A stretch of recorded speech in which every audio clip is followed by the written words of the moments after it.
Welcome to Avoid the Zombie Zone, putting the learning research to work in your conference. You know, the zombie apocalypse is the perfect metaphor for the disruptive innovation that's happening in the education community across the globe. It's happening in adult education, higher education, and for teens and children of all ages. Too often, we create conference experiences and education sessions that just lead to the living dead. There's no thinking involved. There's no participation involved. We ask our attendees to come in, sit down, shut up, pay attention. And we ask our speakers to become knowledge sharers, to dispense information as if they're going to be able to inject that information right into an attendee's head through lectures and panels. We have bunkered lecture halls that create burial mounds of passive walking dead. And they leave these sessions shuffling foot to foot as they walk towards the next room, brain dead, consuming information just as zombies consume brains. And we forget that learning is a biological process in the brain, and that if we want to have a high ROI on our education sessions and our conferences, we must see them from the view of biology. We must understand that we are biological creatures, and there's things that we can do and things that we shouldn't do to create the right education experience for our attendees. And just receiving information does not lead to learning or change. Just dispensing it from the front of the room in a panel or a monologue does not mean that there's actually attitude, behavior, and skill change. We have got to confront the Gothic elements of most conference education.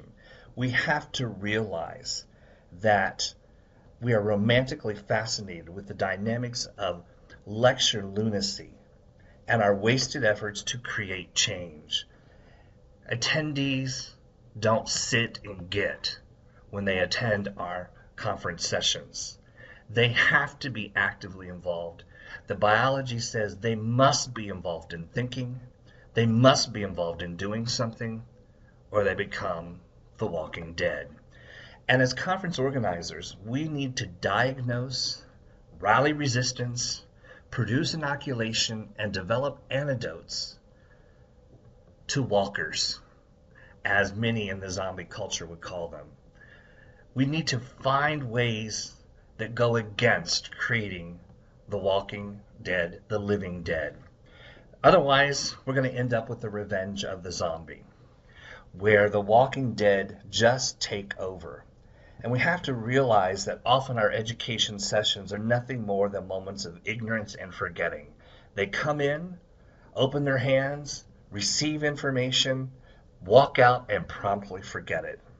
While it may enchant for a moment, long-lasting effects are just as disenchanting. So to help you diagnose if you have a zombie zone at your conference, if you're creating walking dead with your education, here are some symptoms that you need to recognize. Let's go through this list. Check them off in your mind if this applies to you. The first one is that leaders often barricade themselves in outdated mythical beliefs of education. They cling to the lecture and the panel as the only method and the only way of learning. These leaders resort to familiar, comfortable refuge, fortified spaces, and status quo, just like many of the people do when a zombie apocalypse happens. They go to comfortable refuge and bunker themselves in isolation. Well, these outdated mythical beliefs don't lead to learning. Number two, leaders deny that the world around them is undergoing massive global change. They are in total denial that education is being transformed and disrupted.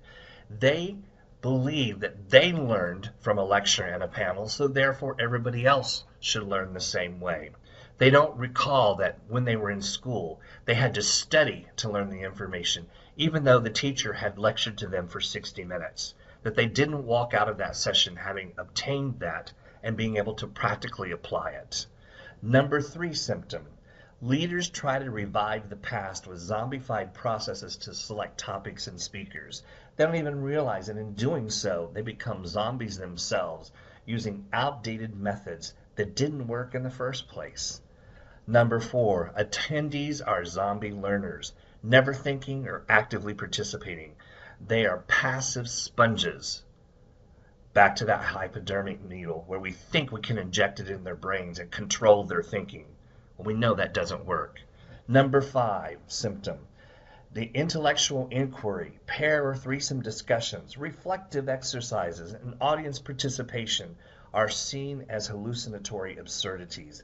They are seen as things that don't work, and why in the world will we even do it? Because then we can't control the audience. The number 6 symptom of your conference creating the walking dead. Lectures, panels, create the living dead is the only one in the room that is really thinking is the speaker. We have convinced ourselves that we can listen to a presenter and think about their content at the same time, even though the research clearly shows we can only give our attention to thinking or give our attention to listening.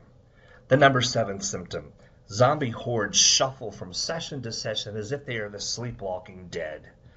There may be discussions in the hallways, but rarely are there discussions about the sessions unless they're talking about how boring they were, or what somebody said that was out of line, or somebody in the audience who got up and actually used their brains and rejected the theories that were being presented. Number 8, the conference has a police-controlled atmosphere where attendees are not in control of their own learning. Doors are locked immediately as soon as people are let in the room. If they walk out of the room to go to another session, they're not given credit. They're not allowed to be adults in charge of their own learning. Number 9, the focus of the conference education is on the expert and their industry expertise as speakers, instead of the focus on the paying attendees as learners. In this situation, rarely do leaders choose speakers that have understanding of learning and facilitation of learning. We think that we can just deliver that information like the magic silver bullet. Well, if your conference has any of these symptoms, you're creating the walking dead. You're creating a zombie apocalypse. And the survivors of the zombie apocalypse appreciate that the world has changed. They know that old methods and old ways won't work in today's society.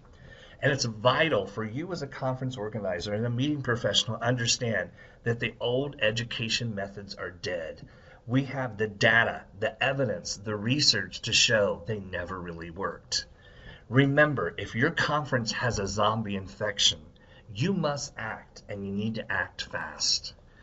And it's scary to act. It becomes unnerving because change has occurred all around us.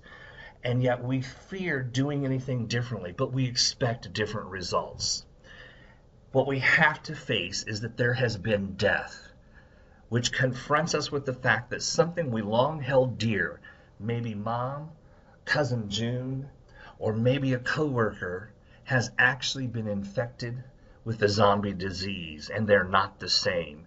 In the same way, we have to realize that there has been a death of the lecture model, the panel model, the attendee setting as a consumer passively, consuming the information just as zombies have one focus to consume brains. That there is a death of those processes by themselves to work in an education setting. We can try to embrace the good old days, but we must realize that they actually created these zombies. What's very interesting is that in the words of Siegel's 1956 Invasion of the Body Snatchers, this was prophetic. Oh God, you see them? This is where they grow them. This is where they cultivate them. It's enormous. What are we going to do? There are so many. We've got to figure out a way of stopping them. Don't let your conference become one of those ways that cultivates them and grows them. In the words of Romero's 1978 Dawn of the Dead, 2 survivors sit quietly in a shopping mall watching zombies lurch from store to store with music playing in the background, and they felt that they saw absurd, comical customers. One survivor asks, "What the heck are they?" The other one replies, "Well, they're us, that's all." Don't let them become us. What is the antidote of zombieism? Is there one? Well, there's actually more than one. There are several antidotes to eliminate the walking dead from your conference. The first one is critical thinking. How do you do that? You'll have to come to the session to learn more ways to do it. Number 2, an antidote to zombieism is deep learning, not surface knowledge. Not just, well, I heard him mention that topic before.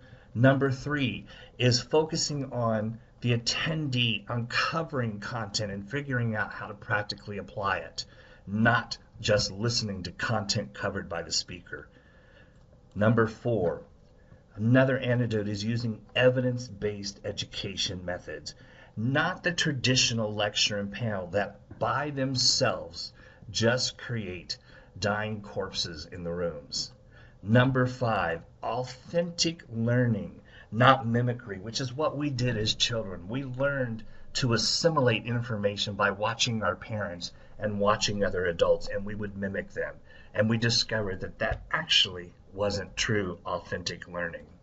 Number 6, the sixth antidote is going beyond just a speaker giving out information and the attendee assimilating it to actually an application, an understanding and wise insights on how to apply critical solutions to their problems. Number 7, and one of the most important ones, is letting attendees solve problems by thinking, not letting them rely on the memory and their past experience to defend outdated beliefs, and to rely on, well, this is what we've always done, so this must be how to solve it, and instead to use those critical thinking skills. So you want more? Well, attend the session, Avoid the Zombie Zone, Wednesday, January 15th, 10:30 a.m., to keep your attendees from becoming the walking dead.